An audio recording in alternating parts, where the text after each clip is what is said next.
friends and enemies. Welcome back, Canadian Bitcoiners podcast. Weird time, weird day. Doesn't matter. We got a great guest today, Mark Rippetoe, one of the founding fathers of Fives. As I mentioned in the video description, we're going to have a wide ranging discussion. And the reason I want to talk to Mark, really, there's a few of them, but the big one, I got to be honest, I see a lot of you guys at conferences and at meetups, and I see you on Twitter, and all of you look fucking weak. And I'm sick of it. I am sick of it. I have said on this show many times that I think you should have to squat 225 pounds to be able to vote, maybe a little less for women. I don't know. And it doesn't look to me like a lot of you guys can do it. And I am guilty of having started thinking about fitness, in my late teens and doing barbell curls, or I should say dumbbell curls and leg presses and all kinds of other nonsense. And it wasn't really until COVID that I started thinking about size as the primary function and strength as a primary function as opposed to aesthetic. And I'll tell you that I look better, I feel better, I am stronger.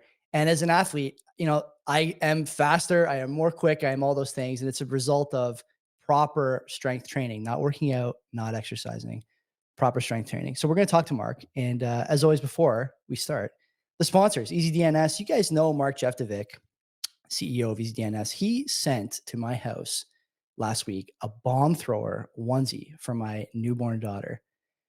I don't think there's a better sponsor than the ones we have. And, since I'm talking about Mark, I'll say he's the best sponsor right now. EasyDNS is the best place for you to start a website, to start a business, to start a whatever. If you want to buy a website or port one over that you've already purchased, no problem. Mark can do that for you. Once you get there, you'll be secure, domain sure over on their platform. You're never going to get hacked. You're never going to wind up with somebody spoofing your website and using a spoofed domain, suffix on an email to grab customer data, grab secure information from someone on your mailing list. Ain't going to happen.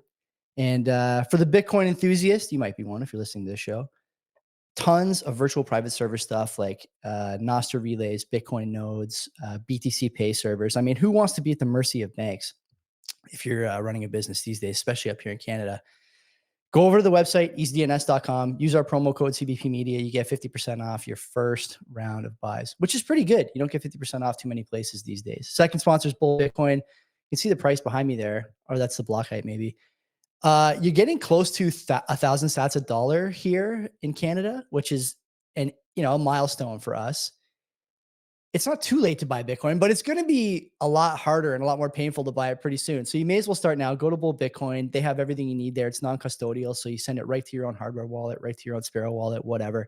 They ain't keeping it. And so it can't get stolen from them. It's on you to figure that out. And they'll help you if you need it, of course.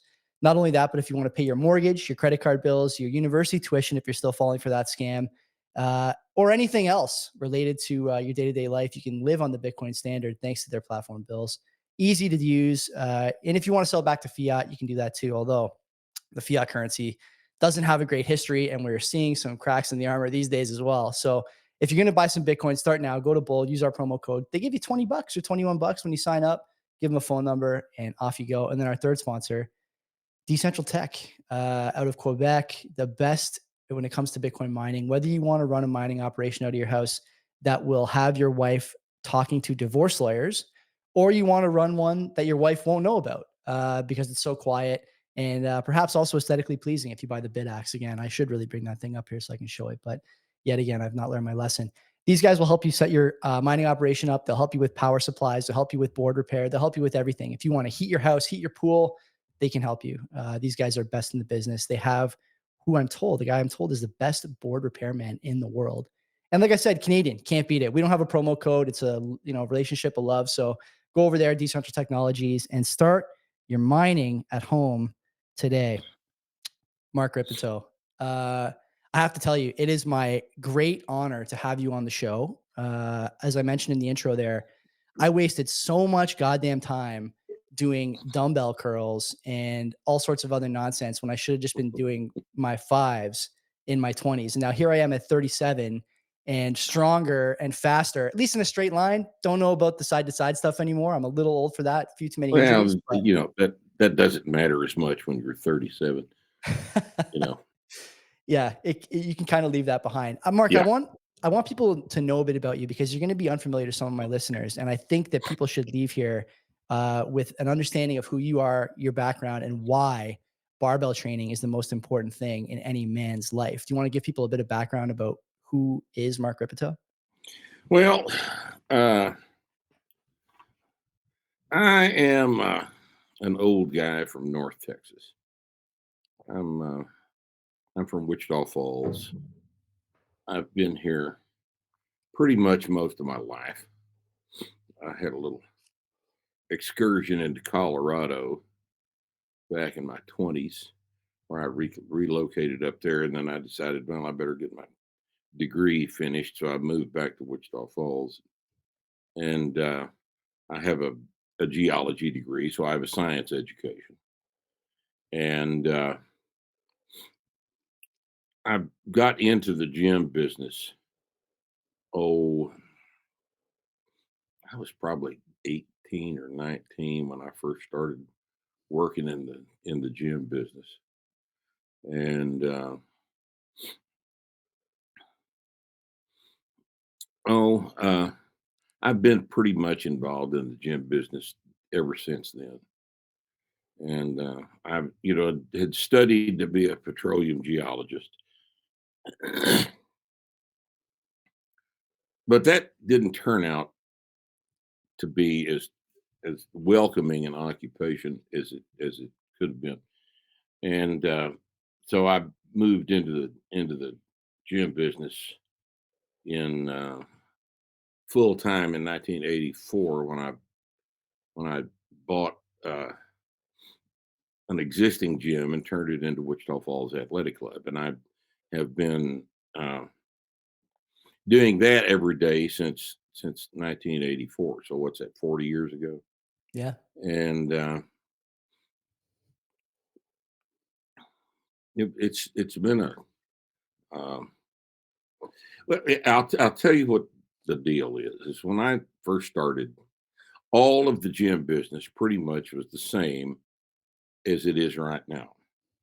It was a big giant room full of machines and minimum wage kids setting pins on the stacks. That's what it that's what it was. That was what that was what personal training uh, was, and it was what the business model of the fitness industry was predicated on. And I didn't do it that way. I had been training as a competitive power lifter for quite some time, and I when I started the gym, uh, when people would come in to sign up for the gym and ask about memberships, I taught them how to squat, bench press, and deadlift, and power clean. At the time, I hadn't realized the critical importance of press, the overhead movement, but I rapidly headed in that direction, and the program that became starting strength and the program that became starting strength was born out of my personal experience with setting people up on a program. So somebody comes into the gym and I show them how to squat, and I write down the first day's workout, and then I would bring them in. That's like Monday, for example, and then Wednesday they'd come in and we'd go up a little bit on all of the exercises that I'd taught them how to do on Monday, and then Friday we'd do the same thing, and then Monday, Wednesday, and Friday of the following week, and then Monday, Wednesday, and Friday of the following week, and then Monday, Wednesday, Friday of the following week. So I'd have, uh, within 4 weeks, I'd have 12 workouts, and the numbers from the workouts were illustrative of exactly what the hell was going on, and they were getting stronger. And my only emphasis for these people was for them to get stronger. And it was easy to show them because I'd written their numbers down in the book. So you take it out after 12 workouts and spread it out in front of them and say, look what you've done. Look what's happened to you. Now, how do you feel? Well, I feel a lot better. How are you sleeping? I'm sleeping a lot better. You been running? Yeah. Are you running feeling better? Yeah. Yeah, it is. Everything's feeling better. You playing baseball or anything like that? You softball league or anything? Yeah, I'm in a softball league and I'm hitting the ball further. So everything that they had experienced physically improved as a result of this increase in force production, increase in strength that they had obtained with small incremental increases under the bar on all of the exercises. And that's the basis of the program. 5 pounds of workout. That's all. It's not complicated. And the fact that it's very simple and uncomplicated is a problem. It's been a problem because that's not what marketing wants to see. Marketing likes complexity.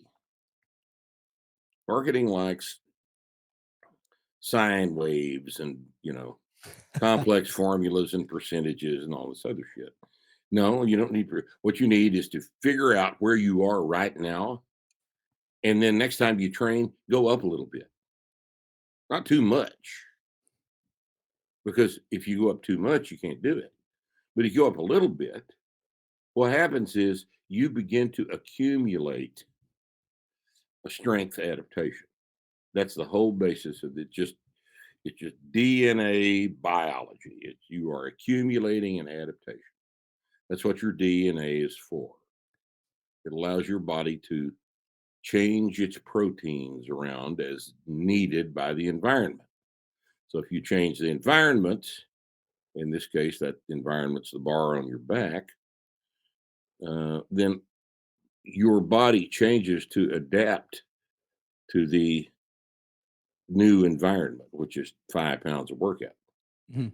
And it's not anything more complicated than that. Now, why don't we use 90 different exercises? Because it's not necessary. It's not necessary. What we are doing is normal human movement patterns. You squat down and you stand back up. That's what your knees and hips are for, right? You're Yeah. picking something up off of the floor. That's what your knees and hips are for. You're pushing something up over your head. That's what your whole body, as well as your shoulders and your arms, are for. You're pushing something away from you. That's what your anterior shoulder muscles are for. You're pulling something toward you. That's like a chin up. That's Mhm. what the lats and the posterior stuff that's attached to your arms is for. So all of these normal human movement patterns, you're picking something up and throwing it up and catching it. That's the power clean. It's a normal human movement pattern. And and the equipment that we use is uh, is designed to allow you to load those normal human movement patterns. So if you load them and you load them 5 pounds at a time, I say 5 pounds at a time that is kind of a metaphor for what we're doing. 5 pounds a workout uh, might really be a pound and a half a workout for the press overhead. For a while, it's 10 pounds of workout for the deadlift because that gets strong pretty quick. And these there aren't many normal human movement patterns. All right. So what we do is different than what the rest of the fitness industry does. The fitness industry thinks in terms of muscle groups. We do not think in terms of muscle groups. We think in terms of movement patterns. Normal human movement patterns do not isolate individual muscle groups. And that's why we squat instead of doing leg extensions and leg curls and, whatever, calf raises, whatever other silly shit everybody else wants to do. We want to teach you how to do the most effective way to do a squat with a barbell on your back. It requires some instruction, but not much instruction. And we can show you how to squat the first day in a way that makes sense to you and to your body. And then what we do is we keep that form that we learned on day one, and we go up a little bit in weight next time you come into the gym. And we keep that boring process going for as long as we can. That rate of progress, that proceeds at that pace for 6 to 8 months, and then we've got to do something more complicated because by the time you have adapted for 6 to 8 months, your ability to adapt is is becoming truncated as you approach the potential you have for getting strong. So you come into the gym the first day, and let's say you're a 21-year-old kid and you're 5'11", you weigh 175, and you squat 135 on the first day. All right. If I look at you 6 months from now, you're going to be 5'11", you're going to be 225, and you're going to be squatting in the middle 300s. Now, that kind of response is normal. That's what everybody can do. Yeah, Everybody can do that. And if you're not doing that, then you have not been instructed properly. And this is the problem with the vast, vast majority of the fitness industry is that they have not been taught to instruct these people correctly. And, for the ex phys guys out there that say, well, you can't get strong that fast. I've been doing it every week for the past 45 years. Yes, you can get strong that fast. And if you haven't gotten strong that fast, you've wasted a bunch of time. fuck, you telling me? You've wasted a bunch of time. That's exactly right. And you know personally what I'm talking about. Yeah, Once you start doing this correctly, you get strong very fast and you grow bigger very fast and you look better and you feel better and you perform better. And everything that you do that is a relationship with your external environment improves everything. So you know, it's very simple. It's not an incredibly complicated process, and you can make it complicated if you want to sell personal training hours, because that's what all that complicated shit is for, is to sell things. for sure. But I think we've made some headway. I think people are beginning to recognize that the starting strength method works for everybody, works for that 19-year-old kid, works for his grandmother, works for It works. everybody. It Because works for yeah, for everybody, Mark. And everybody. it's funny. Like, my wife just gave birth to our first child about 2 months ago, and she's been kind of watching me do your program. I will admit that I'm modifying it a little bit to fit my schedule and my sleep or lack of these days.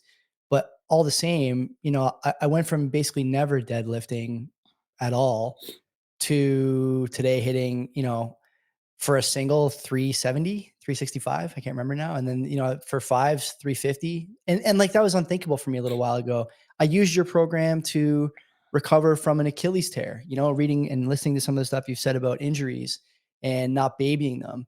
I went from a torn Achilles to playing football in like 4.5 months. And like it's doable if you don't baby it. And part of not babying it is, as you like to say, not, and this is like a metaphor for life, I think, right? You don't rack the fifth rep. No. And if you rack the fifth rep, you don't know what you're capable of. And there's something that's beautiful about pushing your body to its limits. I mean, how many people do you see come into your gym and the first thing you think is like, man, if you had come here 10 years ago, you could have avoided that heart attack, that knee injury, that Yeah. back injury, All the You don't see that. 65-year-olds that walk into the gym are in that same situation. Why in the hell did you wait this long to ask us what to do? Well, because they were told differently. They were told differently by their doctor. See, their doctor is the final arbiter of all things physical, right? Because after all, he is a doctor. And most of these people do not know anything about this. They don't know, well, but he's a doctor. Right. Well, he is a doctor. The medical services industry a is a profession like a plumber or a carpenter. He's a skilled professional, and he operates within a very narrow range of of of, of practice. You come into his office, you're sick, he gives you a pill. That's what they want to do. That's Yeah. the majority of what they want to do. You come into his office and you've got chronic back pain, and he gives you a pill because he doesn't know what to do other than that. Because that's the limit of his practice. He gives you a pill. He doesn't understand that deadlifting and squatting fixes chronic back pain. Hell yeah, it does. It fixes chronic back pain. And a pill does not. A pill makes you not notice chronic back pain. And so his practice is rather limited in terms of the big picture of your physical existence. He is in a position to manipulate the chemistry of your physical existence. He's not in a position to manipulate the structure of your physical existence, and that's what we do. When do you think that started, Mark? This whole thing about, I like to say on the show, we've become a society of people who trace instead of draw. No one is Right, coming up with an original thought, an original attack method for problems, whether it's sports injuries or the number of people who are on lipids or fucking COVID vaccine. Like there goes my YouTube money. right. Like when did this happen? I was saying to Rusty a little bit before the show that in my opinion, if you were to ask me when that started, it was when we got away from each of us having some level of primary knowledge. I know that what you're saying about weightlifting is not true because now that I've done barbell training, I know that this works. You can tell me it doesn't work. Or you can tell me I'll get hurt. Or you can tell me deadlifting is dangerous. I know it's not true. And so once you have that primary knowledge, you assume, this phenomenon, Gelman amnesia, right? I know that you're lying about this or not telling me the truth about this. Right. What else are you off base about? In your view, when did this start? And maybe when did it become like this cancer in society? Like it is fucking everywhere now. Everyone just believes the shit they see and the expert that's in front of them at that moment instead of thinking about it more deeply. Well, I think it probably happened with the uh, advance of the media, the mass media, and the center of that particular cancer is NBC, CBS, ABC, PBS, CNN, and the derivatives of those mainstream outlets who have quite deliberately cultivated the idea that they are the source of legitimate information and that anything else is to be suspect, right? So I think that probably happened, in the years after World War II, Hmm. when the broadcast networks became entrenched in everybody's living room on the television, and you've got, these people are, well, like Lester Holt, now, and Rachel, or I'm sorry, Richard Maddow, and these, people like that sit down in front of the camera and just assume that you will believe everything they say. Because if you don't, then their effect is diluted, isn't it? Hmm. You have to believe what they say because they are the final arbiter. And if you just sit there every day and have the TV on, there will be some degree, whether you want it to happen or not, there's going to be some degree of I don't want to say brainwashing, but that's kind of that kind of is the effect. It's a general and a prolonged wearing down of people's ability to think clearly about things that most people would understand, but from first principles if they weren't constantly being bombarded. I will note that if Lester Holt cared as much about the truth as he did about pretending he still had hair on the top of his head, we'd be in a Right? lot better place, I think. And Yes. In fact, we he's would. symptomatic, I think, of a bigger problem. And I don't want to, I don't want to The necessarily. bigger the problem is not Lester. No, All right. Let no, me clarify this. The problem is that we watch it. Problem is we listen to it. We yeah, believe what he says. That's our problem. And that problem stems from a very, very shitty education that we've all received in the public schools. We've received essentially no science education at all. So any matter uh, of anything related to the physical or biological sciences, we're at the mercy of these people that are telling us this shit because totally. we didn't learn how to think. We didn't learn how to question what we were told. So we don't question what we're told. We just listen to it. And some of it, whether we want it to or not, some of it soaks in. And you know how to fix that? Turn off the fucking television. Don't Yeah, watch the news. yeah, Don't watch the news. Read the news.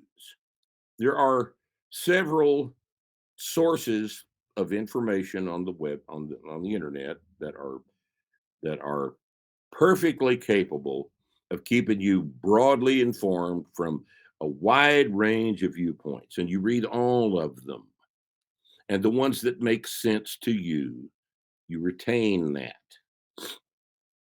For example, my favorite news aggregator, I don't know if you are allowed to watch this in sunny Canada. They're called Citizen Free Press, CFP. I've heard of it. Yeah, It's it's incredibly valuable.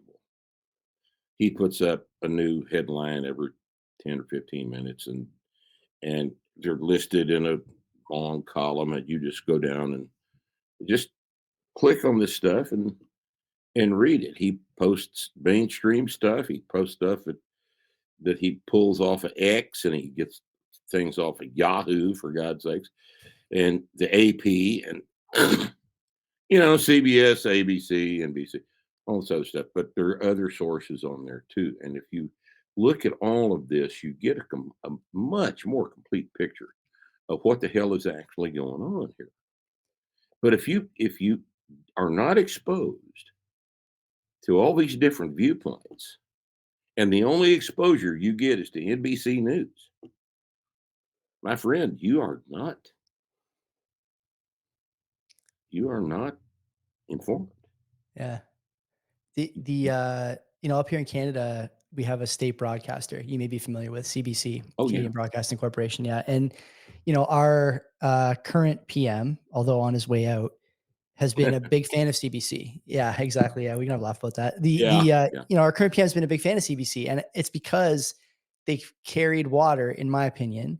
They've carried water for a lot of poor policies that our current administration has enacted, Well, and they're the sort of state dropped on media. us. They have no choice but to carry that They water. don't, exactly, and people don't understand that, and I would argue that in the US, when people talk about three-letter agencies like the FBI and the CIA, they should add three-letter agencies like CNN and ABC Oh, because they are absolutely. arms of the state, right? Absolutely. And so I wonder if you have a view. I mean, we're into the weeds here a little bit, but I think this is important to talk about, especially from you because you don't really pull punches, Mark. What role should the average person think that they have in something like picking a government?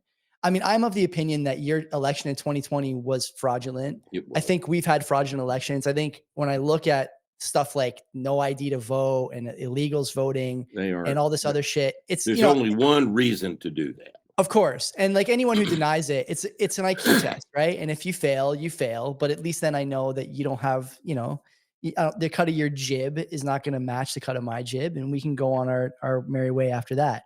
What role does the average person even have in picking government? Like this is a problem that I think a lot of the modern world is coming to now. And I'm not sure if you've ever read The Sovereign Individual, but these guys were extremely prescient with their opinions in the 90s, the two authors. And they mention stuff like, as the government starts to lose power, as the state starts to lose dominance over its subjects, the lengths to which they will go to preserve that power will become more oppressive and more obvious. But there's going to be a huge chunk of the population that just doesn't care. And so, what do you think the average person should be doing? Like, what is like the start? It's not the starting strength radio listener I'm worried about. It's No, it's the PBS enjoyer I'm worried about. What do you right. do for those people? How do you open their eyes? I don't think you can, and I don't think it's our business to try. If people want to be actively uninformed, then they should have the right to be actively uninformed because it's easier. You know, it's easier. Do you think that they And yeah. easy, I mean, if that's the way you guys want to do this, you know, if you want to do it the easy way, well, go ahead. But you have to realize that there are consequences to doing things the easy way. If you want to come in the gym and do 5-pound dumbbell curls, then go ahead and do it. But don't complain about not making any progress. If you want to continue to vote for these criminals that are manipulating the system for themselves, because that's all they're doing. If you want to do that, then go ahead and continue to vote. But don't be shocked when Governor Newsom goes to the French Laundry when you are locked up in your house. Don't be shocked. You voted for that. You voted for that. All of this shit going on in California right now, it's a disaster. Mhm. It's a disaster. It's been underreported in the mainstream because it is, and they'll call it climate change on bullshit, but it because they have to blame it on something, and then uh, they just go on to the next bullshit story. But what's going on in California right now is a function of the absence of responsible government in California, and that is a function of the voter in California. There is every statewide office in the state of California for the past 25 years. Every one of the statewide offices has been Democrats. And as a result, those are the policies that are in place. And as a result of that, I mean, need I mention the physical reality of the fact that if you do not clear dead brush out from underneath power lines, that you're going to have a fire when The the other physical winds get reality, up high? Do I need to actually remind you of that? But no. no, you want the dead brush under there because that's the natural environment. California has not been in a natural environment in a couple of 100 years, right? And no place else has either, you know. And uh, but you voted for it. This is what you voted for. Now that you have seen what you have voted for and the effects of what you have voted for, you don't have any choice in how to unvote for that. You can't do it. So what do you have to do? Well, you have to move. Because in the final analysis, the voter can't do anything if everybody else is just as stupid as you are. You know, you have the only thing you can control is your own personal shit. And that involves where you live. Now, a lot of people in California have moved to Texas Yeah. and they've destroyed Austin. Austin used to be a Really? pretty cool little place, but Austin is now California. And the people that moved there from California have turned Austin into California. And it's, they fucked a lot of things up down there. They've got you going to Austin under the overpasses or tent cities under the overpass. Well, we didn't used to tolerate that here. But I mean they're the homeless. They're sacred, you know. People who can't keep a job are sacred. Yeah. To that I, group, for sure. Yeah. well, they're yeah. I mean, because that's they control the media. The media have told us that the homeless are sacred. They've not said that the homeless are people who can't keep a job Mhm. or won't get a job. Well, you and I don't have the option of not having a job. Not last I looked, no. I mean, have you ever not had a job since you were like Uh, I don't know. 12? No, even before that, I was delivering, Sears catalogs, if you can believe it. Yeah. Yeah.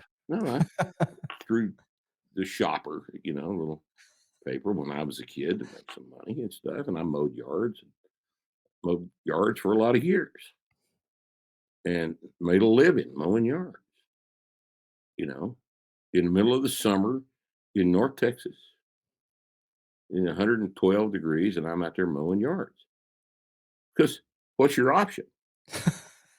You know, Yeah. Yeah. that's just what you do. You have to work. So these people in the tent cities under the overpasses, they just don't want to mow yards, and since they're sacred now, uh, we have excused this misbehavior, Yeah. uh, and in fact implied some virtue to it.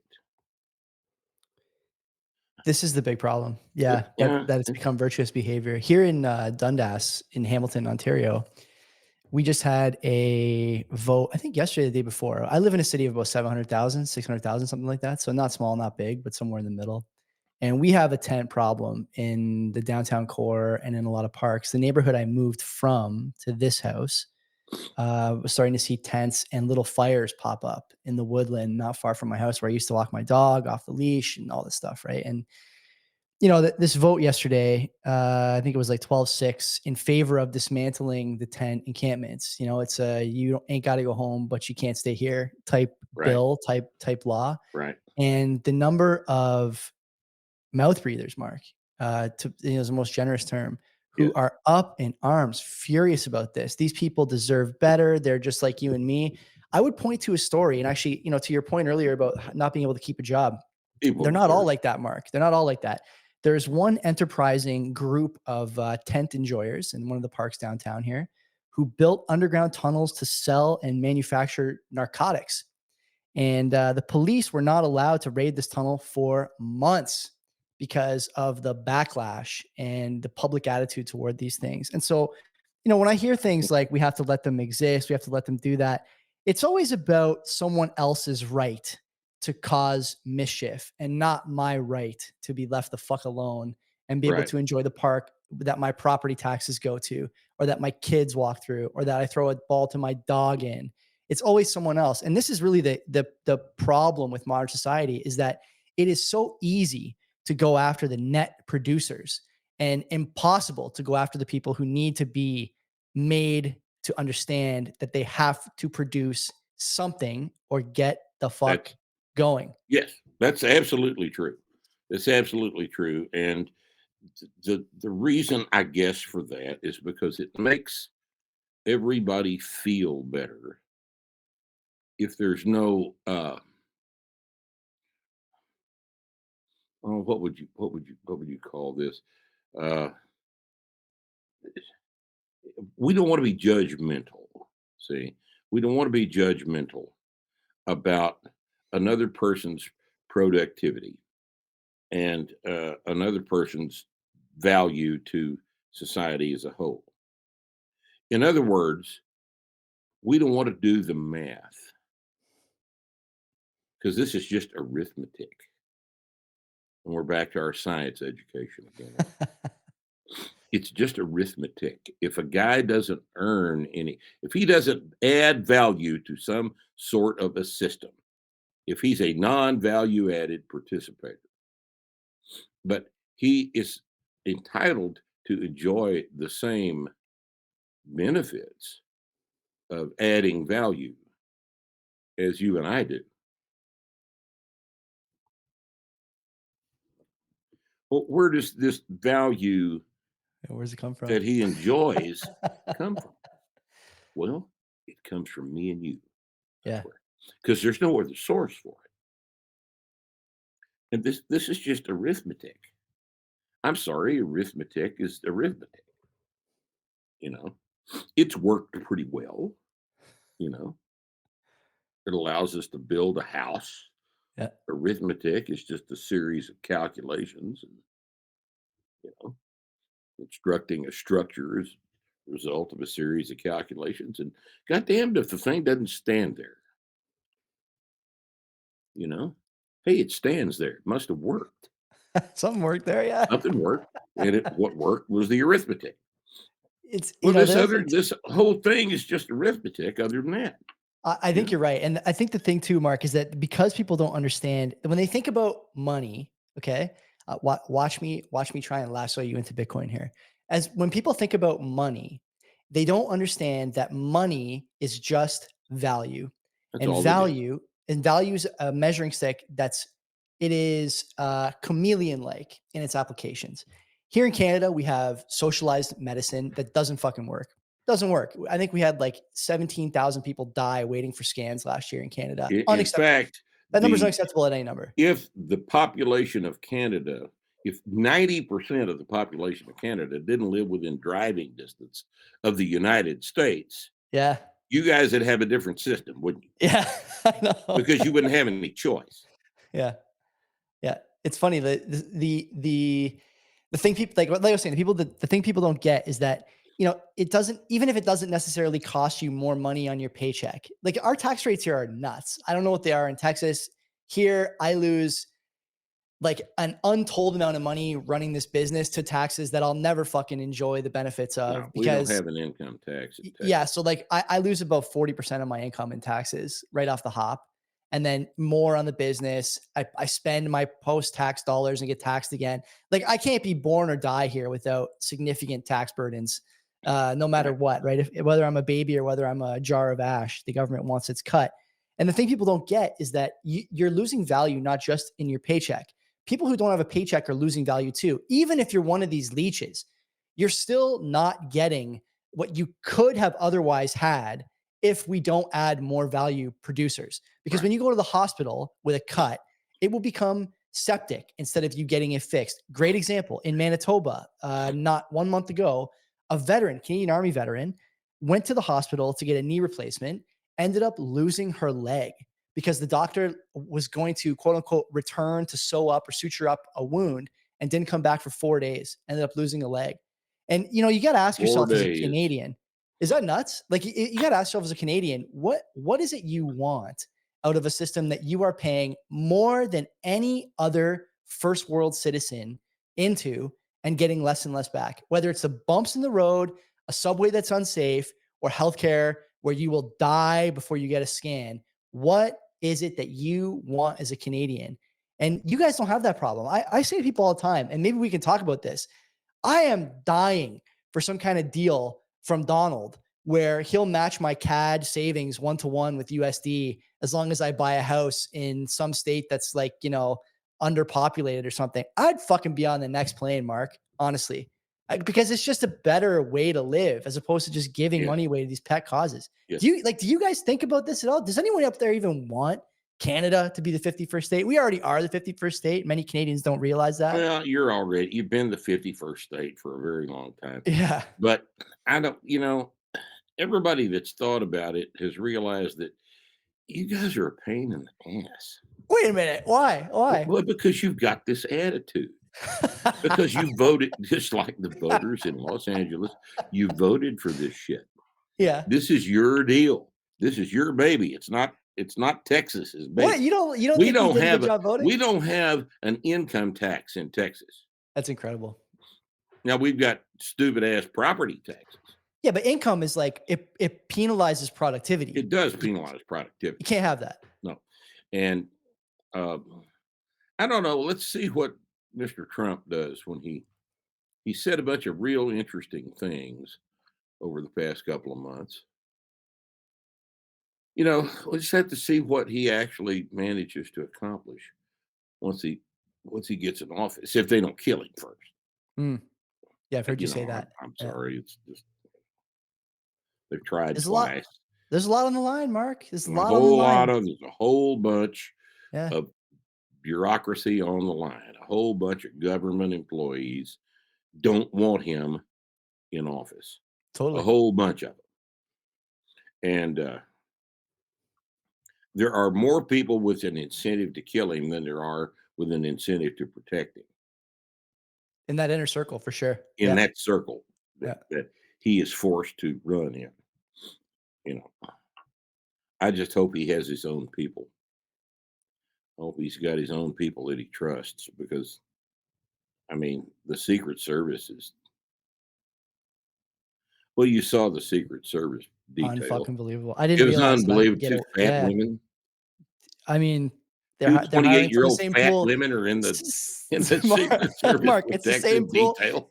It's the same pool as the Los Angeles Fire Department. What do you mean? Same thing. They're all getting from the same pool. Just amazing. It's just absolutely amazing. And I think it's so dangerous, man, because like you guys, you didn't, it's one thing if you have like a wartime president, you can deal with shitty people around a wartime president, but you guys are just finishing 4 years of a fucking nap time president. And now yes, you got fucking a decade, of like, he basically did more than a decade worth of undoing of decent policy. I would even go back to some of the Obama policies that he's you managed got to a fuck up. decade of diversity hires. Yeah. And it's that's like, all. it's a disaster. Everybody that watched Kamala Harris try to run for president Yeah. understands what a diversity hire is. Yeah, totally. That's her entire presence was an education about diversity hires. She's not there because of what she can do. She's there because of what she is. And that's all of this DEI woke bullshit. It's just and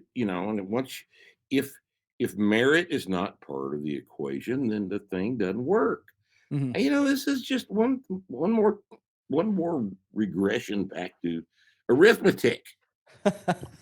This is just arithmetic. This is what you should have learned in the public school system that you didn't learn. You Yeah. apply this to everything, and we can't. The laziness of the American voter is responsible for her and Sleepy Joe being in 4 years of the worst administration in the history of the United States. The guy The had worst, dementia, Mark. by far, the worst administration in terms of what they've accomplished and what they've destroyed. This is the worst administration we've ever had. Mhm. No, I totally agree. Canadians feel that way too, I think, by and large. We may not express it.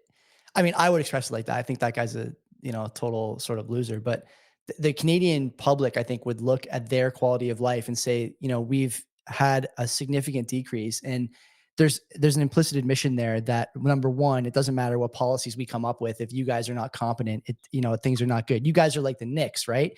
The Knicks are not my favorite team all the time, but the NBA is better when the Knicks are good.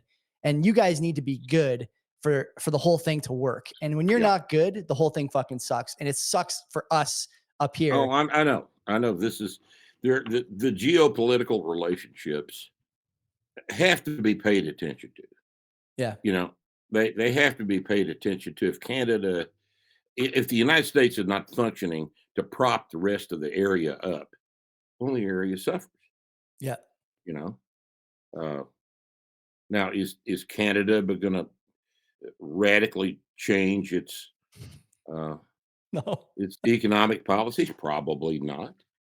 But without us as the safety net, you know, 90% of you guys live within driving distance of the border. You know, then I mean, if you had the choice of driving 5 miles to a Canadian hospital or 75 miles to an American hospital, what do you Yeah. do? I'd go to Buffalo for any imaging I needed now. Sure. I'm about 50 minutes from like the Highmark, where the Bills play, basically. And so I would go to Buffalo and pay $1,000 US for imaging and just take it home with me on a USB drive the same day, as opposed to waiting here. I mean, even if you know somebody in the hospital system, you're still waiting a month minimum. And like it fucking sucks. Like the To money, get in, you're waiting a month. to get a scan, Mark, to get a scan. And by Yeah. the way, the machines fucking suck. You go there, they're 4 hours behind. The nurse hates her life because she's run down. And why is she run down? She's run down because she doesn't make any fucking money. She's run down because, 75%, because 10 years ago, 5% of the people didn't speak English. Now it's 75% of the people she sees don't speak English. She's Right. run down because she can't afford her house. Her groceries are triple the cost. She's delivering Uber Eats, so she's not sleeping. Her nutrition's gone down, so she's not feeling well. And you're just there because your knee's fucked up. And it's like You're at when the you go there, tail end of all of this well, chaos. and it's just like you're taking the runoff, right? Like that's really, if you want to talk about trickle down economics, like that's trickle down economics, Yes. trickling down onto me during my experience trying to get an MRI. That's it. All economics trickles down, Yeah. you fucking morons. All economics trickles down. Yeah. Trickle down, making fun of trickle down economic. That I love it. people don't know anything about it. They don't know anything. And like listening to your point about like Kamala Sutra there running for president, I was fucking dying at some of those debates when she's talking about like trade surpluses and whatnot. She doesn't know what a trade surplus is. She And thank doesn't know what God. trade is. She doesn't know what a surplus is. She doesn't know the meaning of the words. Yeah. She doesn't know anything at all. Yeah. And can you not watch her talk Yeah. and It's ugly. It understand is that she ugly. doesn't know anything at all about what she's talking about? Yeah. And they stood her up there anyway. I know. I know. What what a Yeah. Listen, bunch of I don't know if what you a bunch of usually, do you you know, usually drink at 3 o'clock? You might today. I don't know. I mean, it was really a fascinating thing to watch. Yeah. The leadership of that party stood those people up there and just let them die. Yeah. This is beating. You can't put them in charge of anything. You put them in charge of the state of California. Look what they did. Yeah. Yeah. If you don't Uh, get burned alive, you get, shit on or pissed on by a drug addicted vagrant on your way to your job. One of the The two. job that taxes you 50% of your One wage. of the two. Yes, Yeah. Yeah. absolutely. Okay, we're coming up to an hour here. I have an obligation, Mark, to the listeners. You're all about arithmetic. You're all about going against the narrative. Mark, the Bitcoin thing, man. I should tell people before we signed on, Mark literally sat in the chair. He was in the chair for 10 seconds and he said, we can talk about anything as long as we don't talk about Bitcoin. But I feel like I've softened you up enough that you'll at least tell me how wrong I am about it if I ask you about it. Oh, So I like don't. what? Let me tell you what I can't tell you that you're wrong about it because I don't know anything about it. Okay. I'm totally uninformed. I don't understand it. I don't understand. Like I understand why gold has intrinsic value. Why precious metals have intrinsic value. Gallium, for example, is used for things that nothing else can be used for. Palladium, rhodium, platinum, Yeah. gold, silver. These things are, they have physical properties that make them important in processes and in products that mean that their scarcity drives the price of these materials. Now, Bitcoin, I don't understand in that way. I don't understand how it seems to me like a fiat currency. Oh no. Oh yeah. Oh, Oh no. yeah. Okay, go And on. I'll Go on. tell you what, there's a Okay. lot of people that understand it at that same level that I do.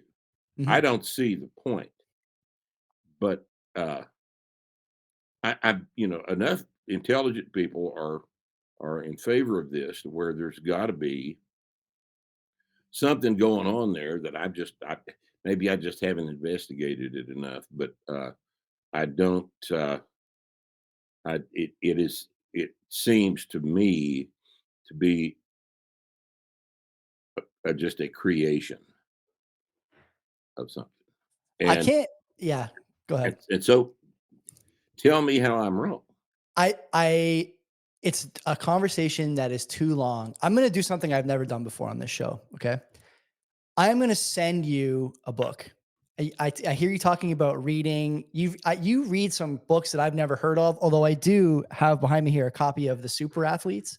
So I am at least somewhat on the same page as you. Right? And I think that if I send you a book by a friend of mine, friend of the show, and significantly impactful Bitcoiner for a lot of us who are into Bitcoin, the Bitcoin standard, and I'm going to send you something called an open dime, and Rusty and Nick can help you figure it out. It's going to have some Bitcoin on it, and that you're going to be on your way. You're going to be on your way. After that, I have no doubts that you will embrace this. And I don't disagree with you, by the way, on gold and the other stuff. Like I have a gold chain.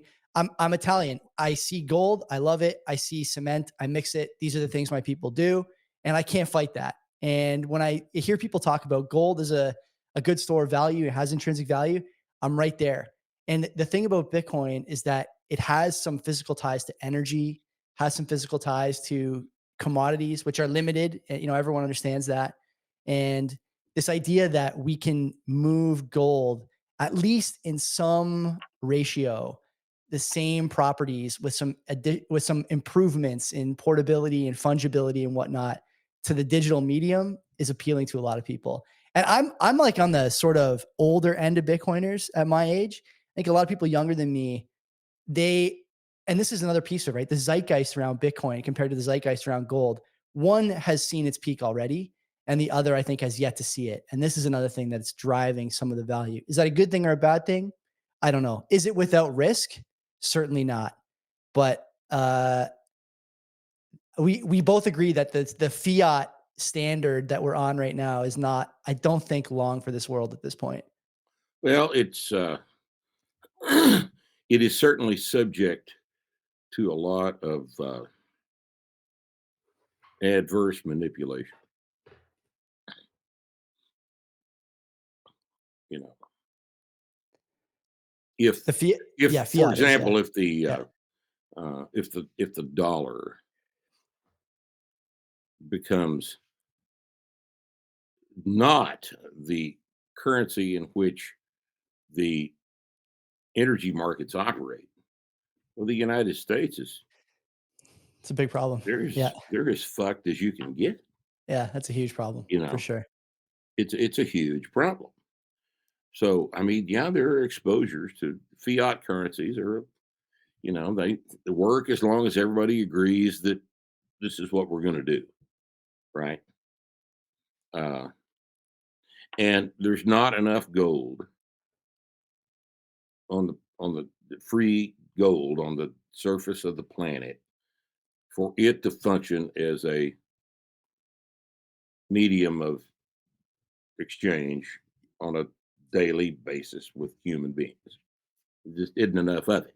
This is Bitcoiner's greatest hits. You're playing them. You're playing them all right Yeah, now. Yeah. there's and you could expand into other precious metals if you want to, but you every once in a while you're going to run into a situation where if you want to make a large enough transaction, I mean, I don't know how rhodium is going to work. You could have rhodium coins, right? You could have palladium coins. They're beautiful, but there aren't enough of them to where. So you've got to have some kind of fiat exchange medium to swap value. Everybody has to agree that this represents some value. And if Mhm. I give you X amount of this, then I've exchanged value that I have now to you, right? Well, I understand how it works, but and it may be that Bitcoin is, but I'm telling you, there's got to be some better explanation done I agree. than has been done so far. After this interview, I'm doing a nationally syndicated show here in Canada as a guest, and I'll be talking about Bitcoin and some of the stuff that's been going on in that space. And after every appearance I make on that show, my Twitter feed fills up with people who have the same questions you do. And I Right, think those are the thing that Bitcoiners do wrong. And maybe you've had an experience with this, maybe you haven't. We are unkind to people who don't understand at first glance. And we have to stop doing that because there's a lot of right. good people out there, No, net I've I, producers, I've you know, I've experienced that myself. you can't Well, you you can't just do don't this. understand. Yeah, Well, maybe the reason I don't understand is because you can't explain it. it's part of it. Yeah, for And sure. if you can't explain it, how am I supposed to understand? Yeah. If you can't My explain it, how do you know you my understand? diminutive intellect is just not, it's not up to the task, I guess, or I'd Yeah. already know it like you did, right? uh, Mark, you've been a great guest. Before you go, tell people about Starting Strength. Tell people about where they can learn more about the program. There's no gyms up here in Canada, unfortunately. No, Um, and we're not gonna. We have two levels of gym participation. We have our franchise gyms, which are uh, owned by people who have participated in our. It's a franchise, just like McDonald's is. We provide the structure and the infra and the design and everything else, and how the gym works and how it's equipped and all that stuff. And those are franchise gyms, and those are only in the United States. And we won't go into some United States. For example, we won't go into California Not a surprise. or New York or New Jersey or Maryland. We won't go into those because you just can't deal with those governments, right? And then we have people who have been certified as starting strength coaches who have demonstrated to us their capacity to coach this material, who are uh, able to open a starting strength affiliate gym. It's their gym Mhm. and it's designed by them, but they can use our logos because they're going to use our program. So there's two ways you can participate in starting strength gym. Now there are a few Canadian starting strength coaches, but we won't operate a franchise gym in a foreign country right now because it's too weird to try to do it. It's just too goddamn weird. So Yeah. we're kind of limited as far as that's concerned. Uh, I explained the method earlier in the program today. And if you want to know more about that, startingstrength.com is our website. Startingstrength.com, as far as I know, is the largest strength training website on the internet. Uh, I mean, there are other websites that deal with fitness and bodybuilding and stuff like that. But as far as strength training per se is concerned, we are the largest strength training website on the internet. There's hundreds of articles and hundreds of videos and a very very active uh, forum that I moderate every day and where you can post your questions and get them answered or discussed at least. And so if you want to contact us and you're interested in learning more about starting strength, the website is where you start, startingstrength.com. What you should plug the podcast. Your Oh, show is one of the only other shows I recommend people listen to on a weekly basis. we have a podcast that airs, it goes up on various podcast sources at midnight on Friday. So Friday is a new podcast every week. Now, occasionally we will do a rerun, but if we do a rerun, it's because we had some scheduling problems, and our goal is to run a new show every Friday, and we pretty much stick to that. And we've got we got guests on. We've got your questions. You guys submit your questions to us, and we answer them on the air, or we'll pick a topic to discuss and stick with that. And